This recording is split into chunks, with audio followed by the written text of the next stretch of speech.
എസ്തേർ 7-ാം അധ്യായം. ഹാമാന്റെ പതനം. രാജാവും ഹാമാനും എസ്തേർ രാജ്ഞി ഒരുക്കിയ വിരുന്നിന് ചെന്നു. 2-ാം ദിവസം അവർ വീഞ്ഞു കുടിച്ചുകൊണ്ടിരിക്കെ രാജാവ് എസ്തേറിനോട് വീണ്ടും ചോദിച്ചു, എസ്തേർ രാജ്ഞി, നിന്റെ അപേക്ഷയെന്ത്? അത് നിനക്കു ലഭിക്കും. എന്താണ് നിന്റെ ആവശ്യം? രാജ്യത്തിൻ്റെ പകുതി തന്നെയായാലും ശരി, അത് ഞാൻ നൽകാം. എസ്തേർ രാജ്ഞി പറഞ്ഞു, രാജാവേ, അങ്ങ് എന്നിൽ സംപ്രീതനാണെങ്കിൽ, രാജാവിന് ഇഷ്ടമാണെങ്കിൽ എൻ്റെ ജീവൻ രക്ഷിക്കണമെന്നാണ് എൻ്റെ അപേക്ഷ. എൻ്റെ ജനത്തെ രക്ഷിക്കണമെന്നതാണ് എൻ്റെ ആവശ്യം. നശിപ്പിക്കപ്പെടാനും കൊല്ലപ്പെടാനും നിർമൂലനം ചെയ്യപ്പെടാനും ഞാനും എൻ്റെ ജനവും വിൽക്കപ്പെട്ടവരാണ്. ഞങ്ങൾ സ്ത്രീകളും പുരുഷന്മാരും വെറും അടിമകളായിട്ടാണ് വിൽക്കപ്പെട്ടിരുന്നതെങ്കിൽ ഞാൻ സമാധാനം വെടിയുകയില്ലായിരുന്നു.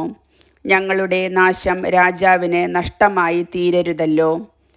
അഹസ്വേരോസ് രാജാവ് എസ്തേർ രാജ്ഞിയോട് ചോദിച്ചു, ഇത് ചെയ്യാൻ ധൈര്യപ്പെട്ടവനാർ? അവനെവിടെ? എസ്തേർ പറഞ്ഞു, വൈരിയും ശത്രുവും ദുഷ്ടനായ ഈ ഹാമാൻ തന്നെ. അപ്പോൾ ഹാമാൻ രാജാവിൻ്റെയും രാജ്ഞിയുടെയും മുൻപിൽ ഭയന്നു വിറച്ചു. രാജാവ് വിരുന്നു നിർത്തി കോപിച്ചെഴുന്നേറ്റ് രാജകീയോദ്യാനത്തിലേക്ക് പോയി. എന്നാൽ ഹാമാൻ എസ്തേർ രാജ്ഞിയോട് തൻ്റെ ജീവൻ യാചിക്കാൻ അവിടെ നിന്നു. കാരണം തനിക്ക് രാജാവ് തിന്മ വിധിച്ചിരിക്കുന്നെന്ന് അവന് മനസ്സിലായി. എസ്തേർ ഇരുന്നിരുന്ന തൽപ്പത്തിൽ ഹാമാൻ വീഴുന്നത് കണ്ടുകൊണ്ടാണ് രാജാവ് ഉദ്യാനത്തിൽ നിന്ന് വീഞ്ഞു കുടിച്ചിരുന്ന സ്ഥലത്തേക്ക് മടങ്ങി വന്നത്. അവൻ ചോദിച്ചു, എൻ്റെ കൊട്ടാരത്തിൽ വെച്ച്, എൻ്റെ മുൻപിൽ വെച്ച് അവൻ രാജ്ഞിയെ ആക്രമിക്കുമോ? ഈ വാക്കുകൾ രാജാവ് ഉച്ചരിച്ച ഉടനെ അവർ ഹാമാൻ്റെ മുഖം മൂടി.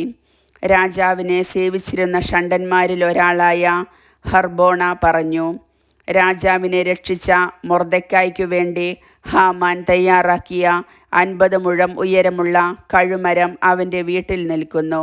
രാജാവ് കൽപ്പിച്ചു, അവനെ അതിൽ തന്നെ തൂക്കുക.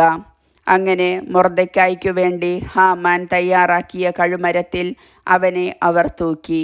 രാജാവിൻ്റെ കോപം ശമിച്ചു. കർത്താവിൻ്റെ വചനം.